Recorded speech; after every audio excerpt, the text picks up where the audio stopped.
Welcome everybody. So I want to show you 2 ways to figure out where to wipe the bottom of your shell, or really any other project that's kind of an unusual shape. So now you really don't have to wipe the whole bottom.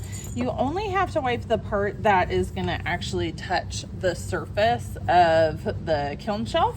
So the way I've done it in the past, and what seems to work pretty okay for most students, is if you take a pencil that's literally flat on the table and you trace without picking up the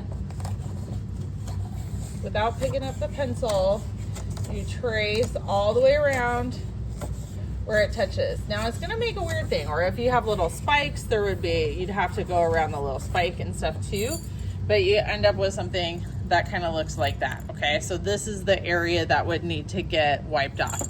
Now your other option is to use this little shallow dish of water that I have. So either way, you need to make sure that your shell is going to be stable whichever method you use. Okay, if you're like, well, I want my shell to be like this but it falls over, then it's going to fall over the kiln in the kiln. But if you're like, oh well, I can kind of get it to stay. If you can kind of get it to stay, but it doesn't want to stay, don't pick that, okay? So pick your favorite side that shows where it's stable, and you're gonna wipe off the opposite side, right?